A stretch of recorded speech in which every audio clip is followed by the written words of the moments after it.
In Texas, politics is a hostage situation. Dozens of Democratic lawmakers have fled the state, refusing to return until Republicans drop their plan to redraw the U.S. House map in Donald Trump's favor. Without them, the Texas House can't hit the 100-member quorum it needs to vote. And Governor Greg Abbott is now threatening to have them dragged back, arrested, and even removed from office. Here's the bottom line. Republicans currently hold 25 of Texas's 38 U.S. House seats. The new map would all but erase 5 Democratic ones, turning them into safe Republican territory. Trump says that could mean 5 extra GOP seats in Washington, just in time for the 2026 midterms, when his party's thin House majority will be on the line.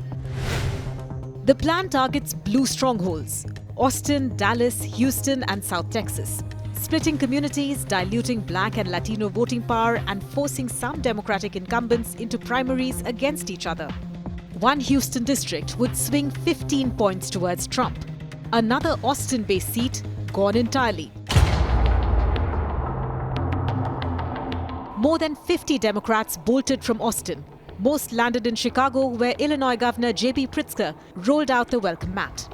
So Trump came up with a new scheme, rigged the system by ramming through a corrupt mid-decade redistricting plan that would steal 5 congressional seats, silencing millions of voices, especially Black and Latino voters. Texas Democrats were left no choice but to leave their home state, block a vote from taking place, and protect their constituents. This is a righteous act of courage. Donald Trump wants more power. That's what this is about. He wants to face no accountability and no consequences. And that's why he's demanding Texas rig our congressional districts. There was a time when a Texas governor wouldn't be afraid to tell a president, any president, don't mess with Texas. Right. But Greg Abbott is too subservient and too weak to do that to Donald Trump. Others jetted to New York, where Governor Kathy Hochul called it a war and vowed to fight fire with fire. I cannot stand by and let this happen while Donald Trump and his co-conspirator, Greg Abbott, erode our democracy and drag us toward authoritarianism.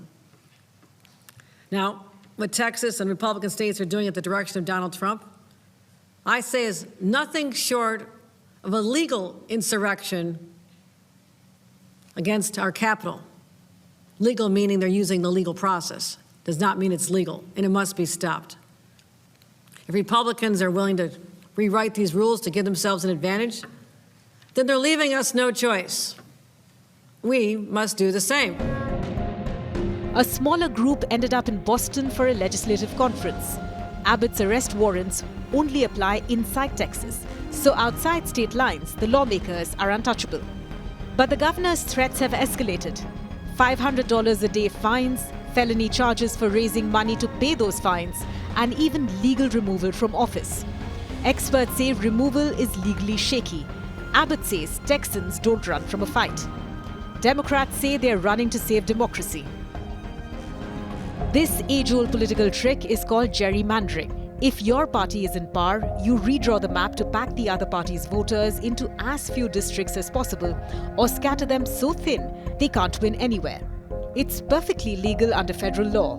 The Supreme Court ruled in 2019 that partisan gerrymandering is a political question beyond their reach. The term itself dates back to 1812, when a Massachusetts governor drew a district so oddly shaped it looked like a salamander. His name was Elbridge Gerry, and so gerrymander was born.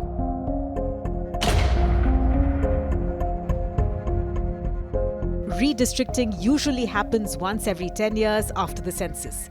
Texas already redrew its lines in 2021. Doing it again now is rare, but not illegal. Republicans admit this is about political performance. Democrats call it a corrupt process designed to silence minority voters. If Texas pulls it off, other Republican-led states may follow. Florida's governor has already floated the idea. Missouri and Indiana could join in. Democrats in New York and California are now threatening their own mid-decade redraws, even if it means bypassing their independent commissions. Denying quorum is a high-drama move, But history says it rarely stops legislation. In 2003, Texas Democrats fled to Oklahoma to block a similar mid-decade map. They lost, and in 2021, they bolted to Washington to stop voting restrictions. They lost again. To succeed this time, Democrats would have to stay out of Texas until at least November. That means months away from their families, jobs, and paychecks, while racking up fines and legal bills. This fight is not just about Texas. If Republicans can lock in more seats now, Democrats will have to flip even more to win the House in 2026. That's why blue state governors are talking about their own map rewrites. The Texas House is scheduled to reconvene. Republicans are betting Democrats will crack first, while the Democrats are betting the public will see that this is a fight worth waging.